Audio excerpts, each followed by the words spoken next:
Hey guys, welcome back to the channel. And what we have here are two things that are going to make this bike, the 2014 Triumph Thruxton, handle like a much more modern machine, like a bike that would have been made in 2014 that wasn't trying to copy a bike that was originally built in the 70s. A set of progressive springs and a set of Hagon, these are the Road Rider or the Road Rowwoods. Wow. That's a total weird word, isn't it? That is a freaky word, man. Road shocks. That's all they're called, is a road shock. These are what you get. You get a couple of stickers. You get the your preload adjuster, a very nice unit made by the guys at Hagon, or Hagen. I think it's Hagon shocks. Rowwoods. I've heard it pronounced both ways, but I've heard it more or less Hagen. So let's get some tools together, and we will get this shock on the bike. The only thing you'll be needing is a 12mm socket to remove both the upper and lower bolts on the shock. I had these off recently, but I did reapply blue Loctite to them. Now, some people in some areas say, hey, get new bolts. So do yourself a favor, clean your bolts up really, really well when you remove them. Ensure that there's no stretching. If your bolt is stretched, then if your bolt is stretched or stripped or there's any damage at all to the threads, get yourself some new ones. Otherwise, mine are fine. I'm going to reuse these.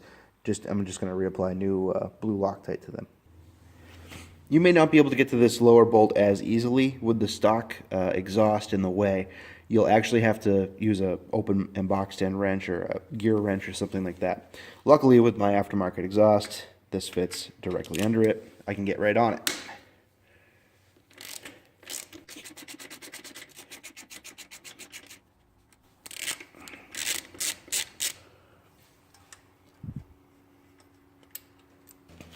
Once both of the upper and lower bolts are removed, remove the top first. It should just slide right off. And then you can roll it back. Just be careful not to hit anything. And then pop it off. And you're all set. For installation, it's the same as removal. The only thing I'm going to do is I'm going to take a little bit of grease and put it on these posts. This is only because that it's going to be rubber directly onto these.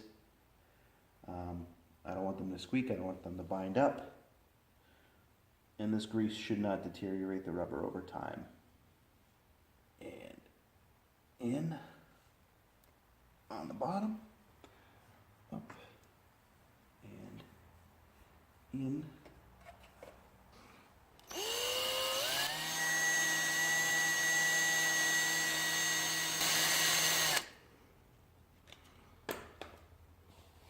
If you have any Loctite that tends to hang around inside the grooves here, you could just take a little pick and just run it right through the grooves.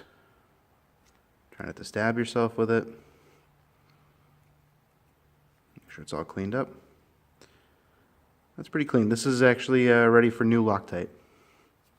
Make sure you use blue Loctite because eventually you will want to remove these. So I tend to start out at the end here. Whoop. You know, start at the end there, drop it on the floor, make sure it gets a bunch of sand in it, and then install it. So, roll it around the end, about like that. Hopefully that focuses. Okay, so that was fairly easy. Now we get to the real meat and potatoes of this whole thing, and that's disassembling your front forks and putting in new springs.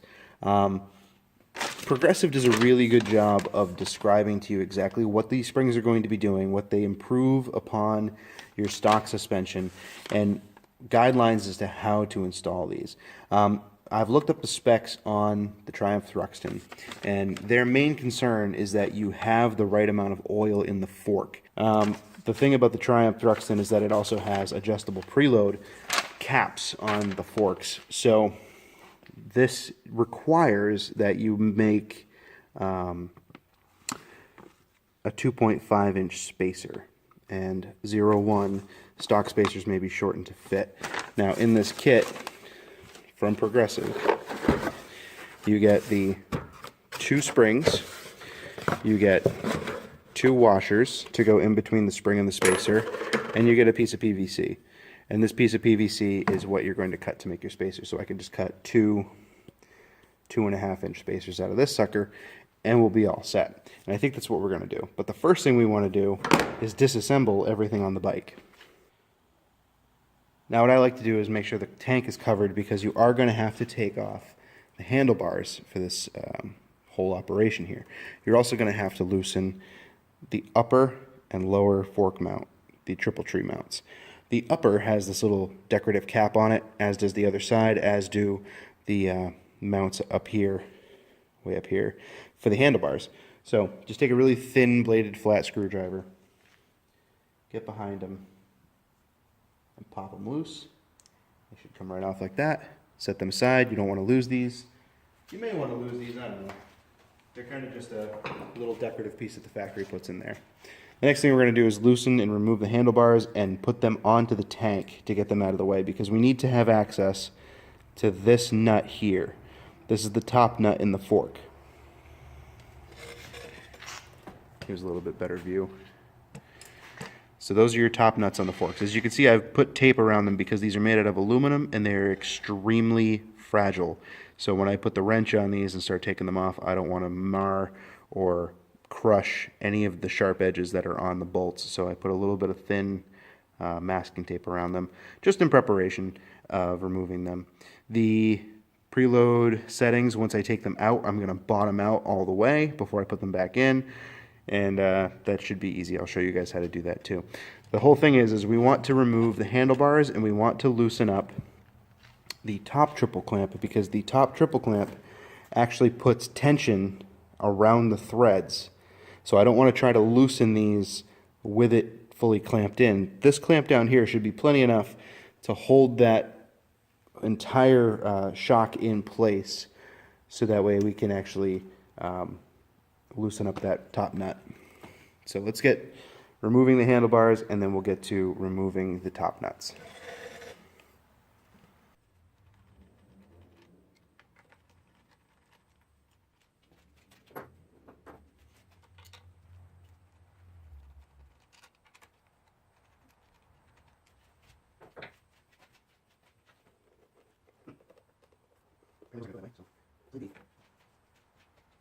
Handlebars actually go back far enough to get the tank, so I'm just going to right back here, hold the rest in front of the handlebars themselves. There's just a finger scratch. It's a to suck out these. So before we suck on these, keep on these, grab handlebars and everything, grab the housing, lose up this top clip. That's all I need. Just take the other side.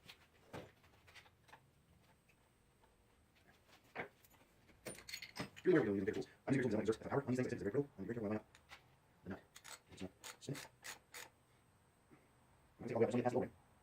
As long as I pass it over, I can physically spin off without touching all the other threads. So here, gingerly. You should have very tight. And your compass is a half screw these nuts in half, because there's a vital section of threads. So it gets about there, we'll just get it easy. A little measure.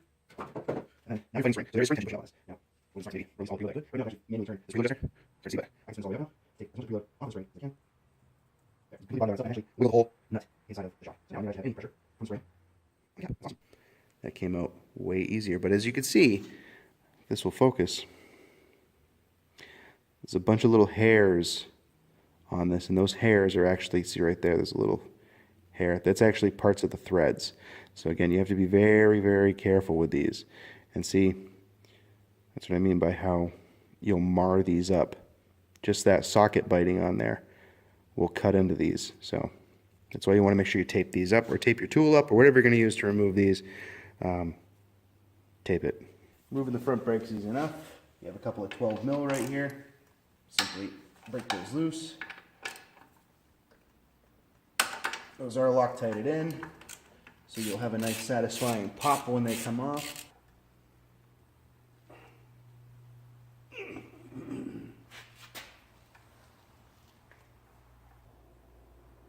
That pinch bolt was really in there. So when you take this off, there's an axle nut, and there's a pinch bolt on this side. So leave the pinch bolt in, take this nut off. It'll help you hold the other side without putting a wrench on this and marring it up, because it's really not a bolt. You don't want to put a wrench on it if you don't have to. Now that I've taken the pinch bolt out, the axle will slide out very easily. So make sure you put a little tension on the front wheels to lift it up. let it slide down. Your axle slides out. It should be dry. It's a good sign nobody's been messing with it. Is not an overabundance of grease on your axle. Make sure your spacers stay in place. Left is left, right is right. And move your wheel out of the way. Now that the wheel's out of the way, we have to remove the front fender. Okay, so now the caps are off both the forks. We have both forks only held in by the lower triple clamp. The fender is removed, the brake caliper is removed, the front wheel is removed, and for all intents and purposes, both fork legs are independent of one another. So now what we have to do is we're going to pull each fork tube off individually, and one by one we're going to pour their contents into this container. One of two reasons. I wanted to check three things on the fluid. I want to check how much there is as far as volume wise. I want to check the color and the consistency and basically the condition of it. And three, I want to see if I can tell if it's a 4 or if it's a 5 or a 10 weight. I believe it's a 5 weight from the factory, and as I said, it doesn't look like anybody's been inside these forks before. So we're going to just do that. Then we're going to lay all the pertinent parts out. There's a spacer that goes in between the cap and the spring, or the spacer. There's a spacer itself, and then there's the spring. So we're going to lay all that out and make sure it's all nice and clean, and then we're going to prepare to put that in.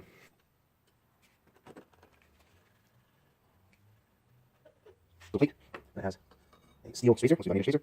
Come down, and that's what collapsed. So we have here now. I can't see the spring yet. So I'm going to start pouring liquid into this cup. And if I can really catch anything else, it'll come out. Washer and spring. And quickly set that up. It's not loose oil. And there it is. The spring. I'm just keep it up. That almost sucked. Look at that. That's what you stop it. So watch this very clean.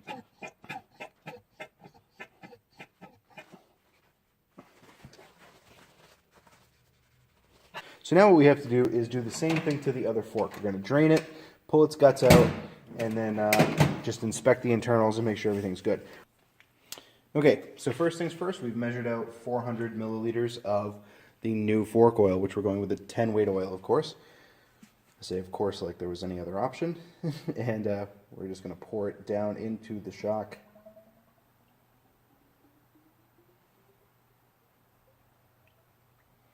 I keep calling it a shock even though it's a fork, but essentially it's a shock.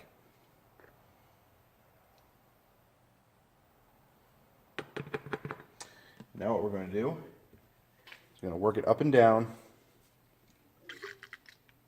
to ensure that all of the holes and passageways in the damping rod are full.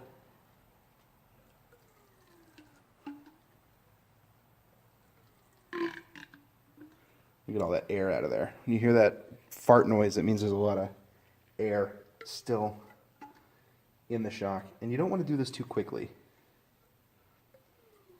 But 10 to 20 pumps normally gets rid of all the air. And these are self-bleeding. It's just when you put the cap on, there's really nowhere for the air to escape.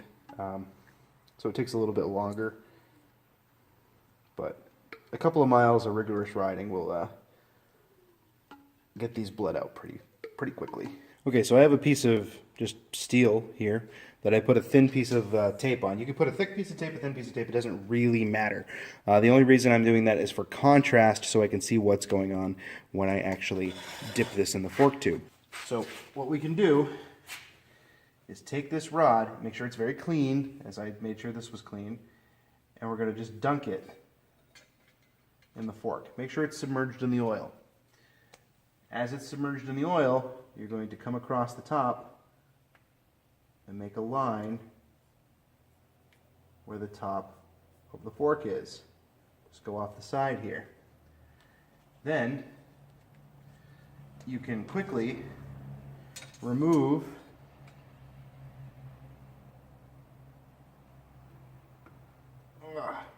the metal without losing too much oil, and you can see right about there is where your oil line is.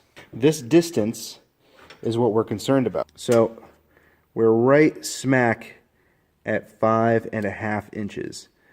So if we do a quick conversion, 5.5 inches is 139.7 millimeters. So 140. If we go back to our directions here, it states that never add too much oil, resulting in a measurement less than 150 millimeters when using this spring kit. Huh. That's what it says right there. If your manual specifies an oil level higher than 5.5 inches, set the oil at 5.5 inches, which is what we're at. Oil level is the distance from the top of the fork tube to the fork oil with the fork completely collapsed and the fork spring removed. See figure 1. This measurement can be made by using either progressive yada yada yada. Never add too much oil, resulting in a measurement less than 150 when using the spring kit. See, that's very deceiving because it says 140, 150. That's really weird. So I'm at my stock level. That's where it's going to stay. I'm at 140, which is not, it's less than 150. But it's weird that they would use the example of 140. So I'm just going to go with it. It's the stock level. It should be fine. We're just replacing the innards. We're not really changing anything else dramatically. We're going to use this same method to fill the other fork. Let's do that right now. Okay, so the forks are both full of 10 weight oil at 5.5 inches, which is about 140 millimeters, which is where the manual states that they should be at, both for Triumph and for the directions with the progressive springs. The spacers have been cut to exactly 2.5, give or take, inches. Again, that's not a huge deal because these do have the preload adjusters on them. So now these need to go back in order, basically how they were taken apart. According to the directions, the progressive section of the spring, which is the tightly wound portion, can go either up or down. It's stated that some manuals state to put it in facing down as to get rid of any chatter. There may be chatter with this. So I'm going to take that and heed that advice and go straight down with them. Doesn't matter which way you mount them, the performance of the spring and how they work is still going to be exactly the same. So I'm going to put these in slowly only because I don't know how much fluid they're going to displace because they're physically a bigger spring than what came out, so I don't want to lose any of that finely measured oil that we have already put in these. So down go the spring, and already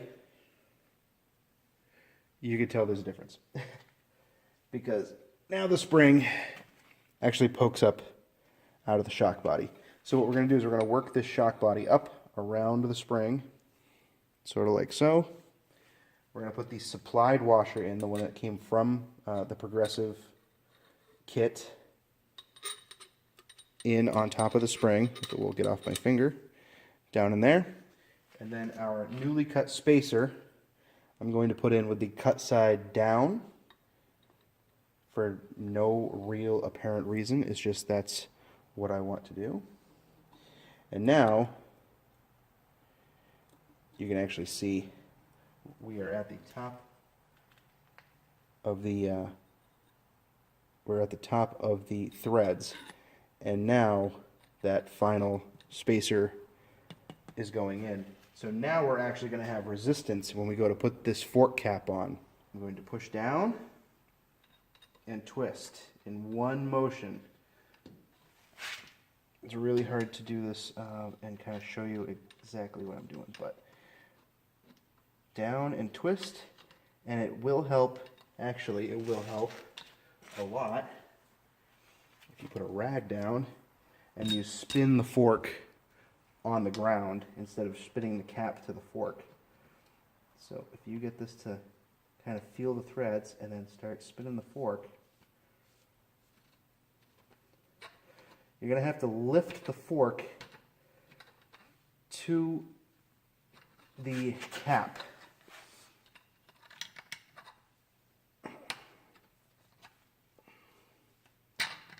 Do not cross thread these. do not, whatever you do.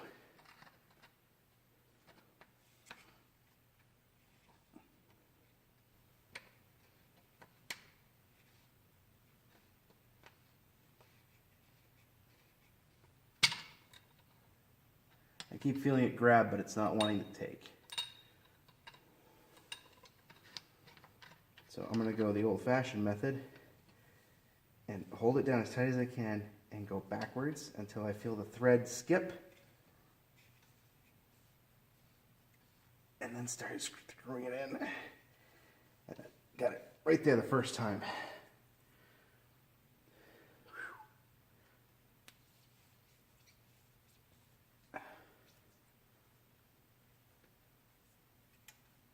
You do not want to compress this spring as you're tightening this, because you want all the air that's in there to stay in there, because that's your cushion basically. That is what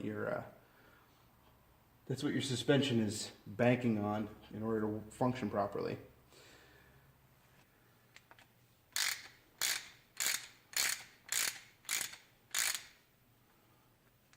That's it. Do not over tighten them. Stopped is tight. Alright, so that's one done. Ready to go back on the bike.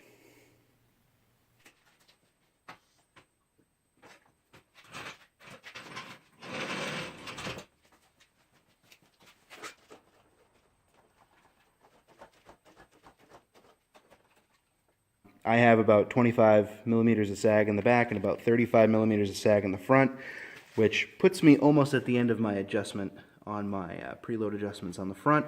That's one click up on these shocks on the back. So in the future I might have to make a bigger spacer for the front if I want to increase my sag to say like 30. This style of bike with the street riding I do, I don't know if I want to go too much higher than 35 for now. We're going to ride her around, see how it feels. But I couldn't be happier. I mean, you sit in the middle of the bike, it bounces up and down evenly, front and rear. Everything's good. All right, so we're back, and the suspension is all installed. The sag is set. The front end's been lowered a ½ inch. And we're going to see how it does through some twisties. This is going to be more of a sighting lap, only because it rained last night. And I don't want to go too hard in the wet. But already, just having ridden this around a bit, I can tell you it's a completely different bike. Like, I was terrified to hit this road at 50 miles an hour before, and now I'm hitting it at 60. Oh, turning is great, and it just stays planted where I put it in a turn. There's no more wandering, there's no more bouncing out of the back end. It really wants to just stay planted and keep going in the direction that I have it. It really wants to follow the front wheel this way. And acceleration is great because I don't feel the rear end squat nearly as much. So, and it's just holding this line, and I feel very confident. Leaned over now. What's nice is the brake dive. Like, I'm going down a little hill here and there's no one behind me, so I'm going to hit the brakes. And the brake dive is very manageable. It's very controllable. There's no bounce, there's no bottom out. It just stops. And it gives me a lot more confidence in the brakes on this bike, because the brakes were another weak point that I had a little bit of contention with, is that, you know, they were mushy a little bit. They would bite really hard, but then they would fade really quick. But I think that was just that stock suspension and the stock fork oil kind of giving too much buffering between the actual feel of the brake and the chassis of the bike. Because I mean, this feels like a modern motorcycle now. It feels great. All right, let's go.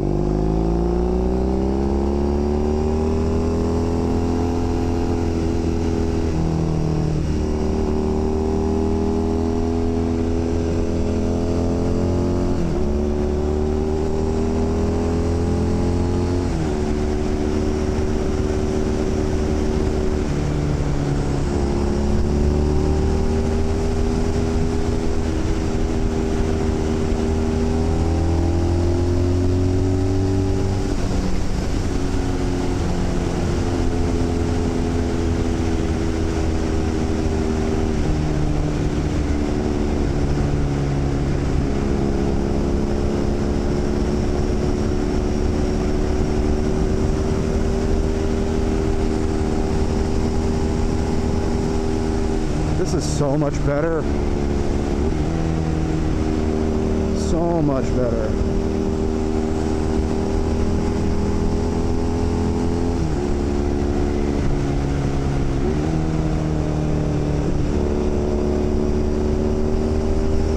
I feel like the suspension is outperforming the engine now, which is exactly what I wanted.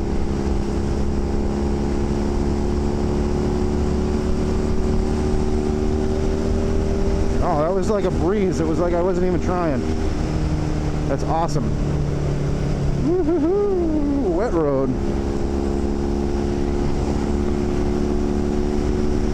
Oh, what a joy to ride now. Oh my God. What a joy to ride. So thank you guys for watching. Thank you for subscribing. As always, every subscription does help me out. Like, dislike, whatever you want to do. Share this video. Thank you very much again. Keep it rubber side down and take it easy. We'll see you on the next one.